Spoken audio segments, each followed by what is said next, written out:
Ya, bismillahirrahmanirrahim. Assalamualaikum warahmatullahi wabarakatuh. Pada kesempatan kali ini saya akan memaparkan koneksi antar materi modul 2.2, yaitu tentang pembelajaran sosial emosional. Perkenalkan, saya dengan Ade Sudrajat, CGP Angkatan 5 dari SMKN 3 Cimahi, dengan fasilitator saya yaitu Ibu Febriwati Muri dan pengajar praktik saya yaitu Bapak Cece Supariat. Nah, koneksi antar materi ini saya awali dengan sebuah quote dari Aristoteles, seorang filosof, yang mengatakan bahwa mendidik pikiran tanpa mendidik hati adalah bukan pendidikan sama sekali. Selanjutnya, apa itu pembelajaran sosial emosional?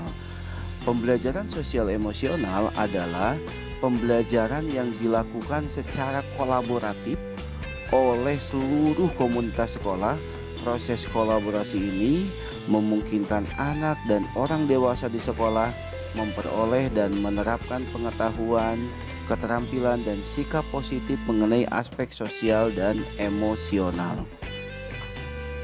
Nah, apa sih manfaatnya pembelajaran sosial emosional ini? Nah, yang pertama, pembelajaran sosial emosional ini akan peningkatan 5 kompetensi sosial emosional, sehingga ketika itu sudah meningkat akan meningkatkan perilaku positif pada anak. Kemudian yang kedua adalah lingkungan belajar yang suportif. Dengan pembelajaran sosial emosional maka terdapat lingkungan belajar yang suportif, sehingga akan terjadi pengurangan perilaku negatif. Dan yang ketiga itu adalah peningkatan sikap pada diri sendiri, respek dan toleran terhadap orang lain dan lingkungan sekolah. Sehingga ketika sudah peningkatan ini ada, maka akan terjadi pengurangan tingkat stres dan juga peningkatan performa akademik siswa. Nah, kompetensi sosial emosional ini itu dibangun dari bawah, yaitu kesadaran penuh atau mindfulness, dan nanti akhirnya itu adalah menjadi well-being atau kesejahteraan psikologis. Nah, kompetensi sosial emosional ini itu terdiri dari 5 komponen. Yang pertama adalah kesadaran diri, yang kedua adalah manajemen diri, yang ketiga adalah keterampilan berelasi, yang keempat adalah kesadaran sosial, dan yang kelima adalah pengambilan keputusan yang bertanggung jawab. Nah, apa sih itu well-being? Nah, menurut kamus Oxford English Dictionary, well-being dapat diartikan sebagai kondisi nyaman, sehat, dan bahagia.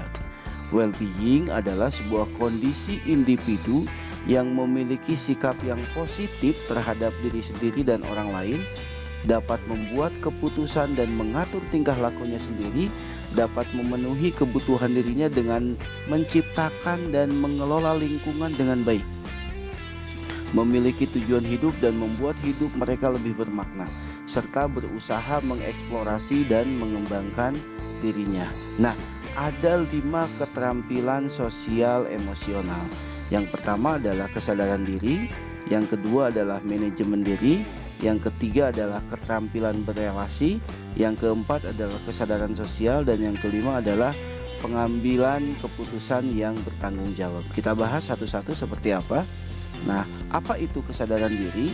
Kesadaran diri adalah kemampuan untuk memahami perasaan, emosi, dan nilai-nilai diri sendiri, dan bagaimana pengaruhnya pada perilaku diri dalam berbagai situasi dan konteks kehidupan.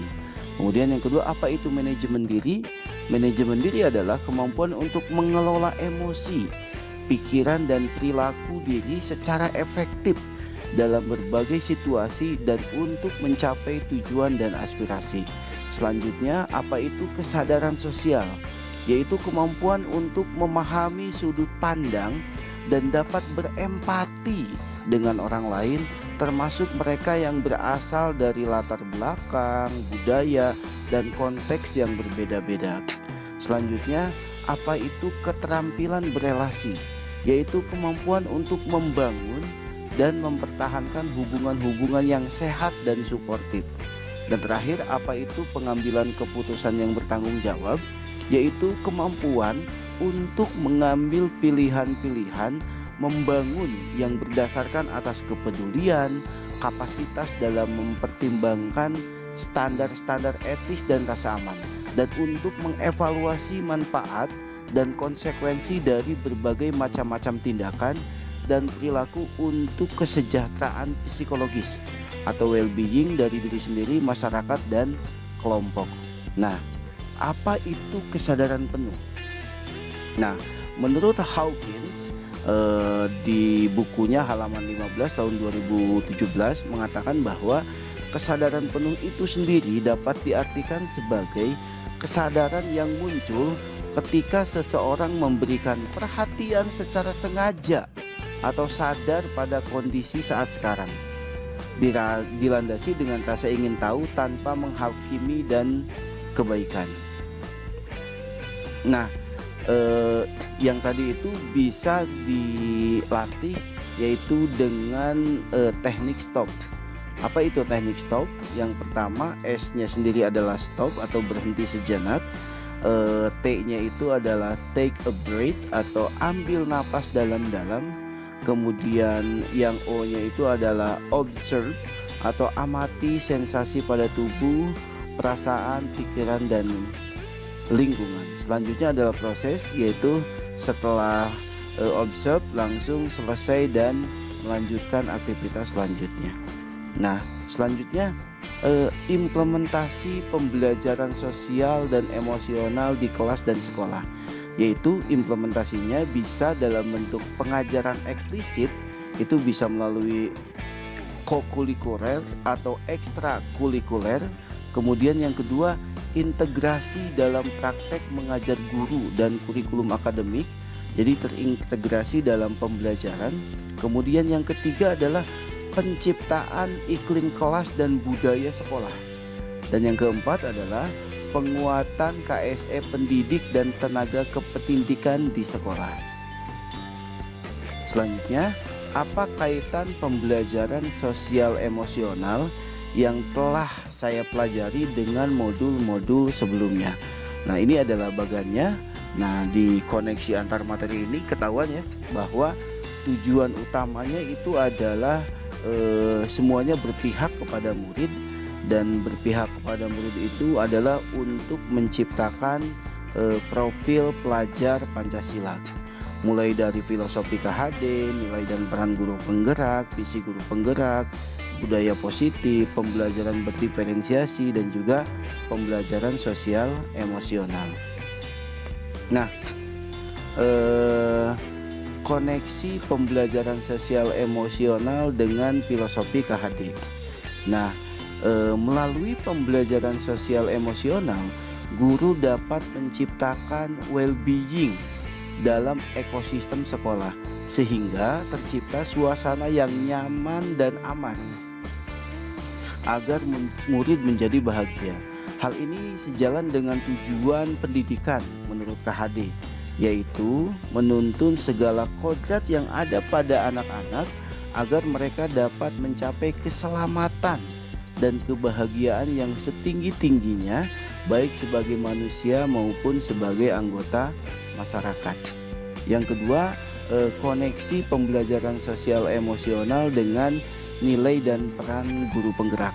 Nah, dengan nilai dan peran guru penggerak, guru dapat menciptakan well-being dalam ekosistem sekolah sehingga tercipta suasana yang aman dan nyaman agar murid menjadi bahagia melalui pembelajaran sosial emosional. Selanjutnya, koneksi pembelajaran sosial emosional dengan yang ini nih, visi guru penggerak. Nah, guru dapat mewujudkan visi guru penggerak dengan mengimplementasikan atau mengintegrasikan pembelajaran sosial emosional ini sehingga membentuk karakter murid yang beriman dan bertakwa, mandiri, kreatif menuju profil pelajar Pancasila. Selanjutnya, koneksi pembelajaran sosial emosional dengan budaya positif. Nah, penerapan budaya positif itu akan semakin efektif dengan diimplementasikannya pembelajaran sosial emosional dalam pembelajaran di kelas, karena guru dapat memahami dan mengenali emosi masing-masing sehingga dapat mengontrol diri sesuai dengan kesadaran diri atau self awareness. Selanjutnya, koneksi pembelajaran sosial emosional dengan pembelajaran berdiferensiasi.